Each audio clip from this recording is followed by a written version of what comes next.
सुप्रभात।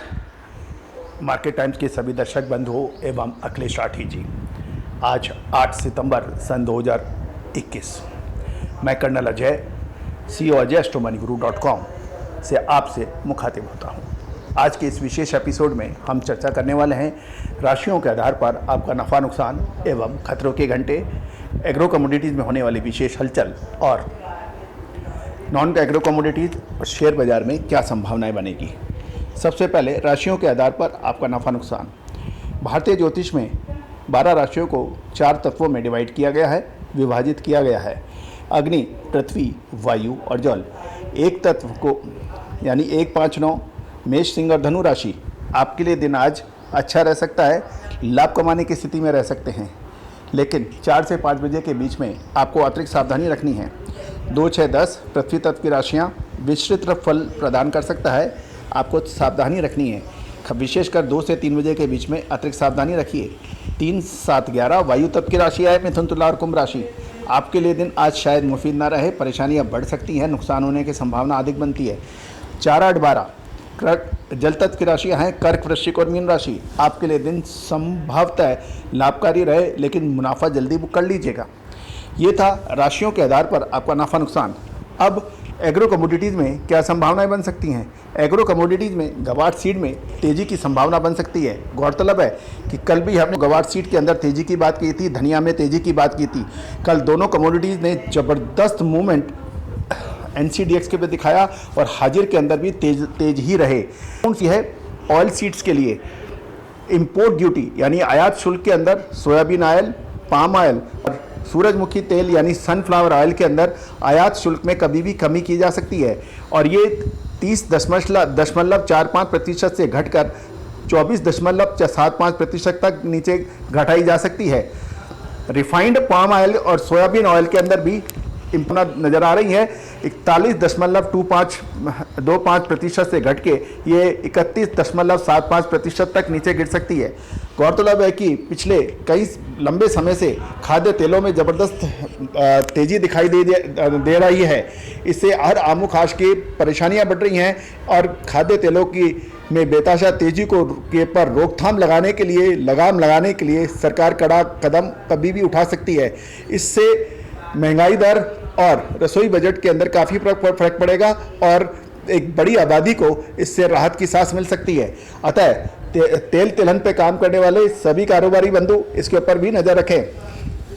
Import duty का प्रभाव अवश्य पड़ेगा आने वाले कुछ समय के अंदर, ये ऐसी संभावनाएं बन सकती हैं। एक और महत्वपूर्ण चर्चा, दक्षिण पश्चिम मानसून। आपको याद होगा हमने सबसे पहले भारतीय मौसम विभाग के विपरीत जाकर एक भविष्यवाणी दी थी कि साउथ वेस्ट मानसून जब मौसम विभाग कह रहा था कि जुलाई अगस्त बहुत अच्छी बरसात के रहेंगे, हमने इसके विपरीत यही कहा था। फाइनेंशियल एस्ट्रोलॉजी के मुताबिक जुलाई अगस्त बहुत अच्छे नहीं रह सकते हैं। ऐसा ही कुछ वर्तमान में हुआ और ये भी हमने कहा था कि साउथ वेस्ट मानसून सितंबर माह में अलविदा शायद ना हो और ये अक्टूबर तक चलेगा। अब ये इसको मैं पुनः दोहराता हूँ कि साउथ वेस्ट मानसून यानी दक्षिण पश्चिम मानसून सितंबर माह में भी लगातार बरसात दे सकता है और इसके अतिरिक्त अक्टूबर माह के अंदर भी बरसात जारी रहने की संभावनाएं बन सकती हैं। गौरतलब है पश्चिमी राजस्थान और गुजरात के कुछ इलाकों के अंदर पानी यानी बरसात की बेहद कमी महसूस की जा रही है। इससे फसलों को काफ़ी बड़ा नुकसान की सूचनाएँ मिल रही है। दोस्तों, शेयर बाजार के ऊपर अब क्या संभावना बनती है। शेयर बाजार के अंदर सरकारी क्षेत्र की कंपनियों में आप नज़र रख सकते हैं। आने वाले 15 से 20 दिन संभवतः सरकारी क्षेत्र की कंपनियों में अच्छा मुनाफा मिलने की संभावना बनेगी।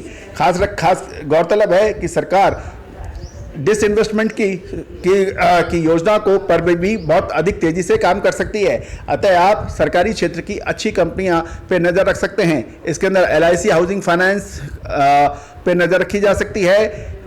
इसके अतिरिक्त आप नज़र रखिए ITDC के ऊपर, रेलवे स्टॉक्स के ऊपर भी आप नज़र रख सकते हैं निवेश की दृष्टि से। कमोडिटी बाजार, आपको याद होगा कल हमने आपको बुलियन के अंदर कमजोरी की बात कही थी और कल सोने और चांदी के अंदर तेज गिरावट भी देखी गई। आपको याद होगा हमारे पिछले एपिसोड में हमने अमावस्या के ऊपर आपको से चर्चा की थी और वैसे ही कुछ हुआ और लगातार बाजारों में गिरावट दर्ज हुई। आज क्या संभावना बन सकती हैं। बुलियन यानी सोने चांदी के अंदर निचले स्तर पर बाउंस बैक यानी तेजी की संभावना से इनकार नहीं किया जा सकता। बुलियन के कारोबारी विशेष ख्याल रखें। इसके अतिरिक्त कॉपर यानी तांबे के अंदर भी नजर रख सकते हैं। दोस्तों ध्यान रखिएगा, शेयर बाजार हो या फिर कमोडिटी बाजार, कृषि जिन्स हो या में हाजिर हो या फिर वायदा बाजार, क्षमता के अनुसार कार्य करना ही श्रेष्ठ रहेगा। आप कोई भी व्यापारिक निर्णय लेने से पहले अपना स्वयं का विवेक, अध्ययन एवं अपने सलाहकार से भी राय कर सकते हैं। एक महत्वपूर्ण और बात, रिस्क मैनेजमेंट यानी नफ़ा नुकसान निर्धारित करना बहुत आवश्यक है। नफ़ा आप चाहे निर्धारित ना करें, लेकिन नुकसान आपको निर्धारित पहले से कर लेना चाहिए। इससे ज़्यादा नुकसान मुझे नहीं लेना है। यदि ये आप प्रवृत्ति लगाएंगे तो निश्चित रूप से आप लंबे समय तक बाज़ारों में मुनाफा कमा सकते हैं और टिके रह सकते हैं। असमित नुकसान यदि जो भी कारोबारी झेलता है वो बाजार से आउट हो जाता है। एक बार पुनः आप हमारा डिस्क्लेमर्स भी एक बार अवश्य देख लें। ये सभी जानकारी फंडामेंटल एनालिसिस और फाइनेंशियल एस्ट्रोलॉजी के संयुक्त प्रयासों से दी जा रही है। नफ़ा नुकसान ना तो मैं स्वयं ना ही चैनल इसके लिए जिम्मेदारी लेता है। ये महज आपको एक सूचना मात्र है। All the very best, good luck, happy trading.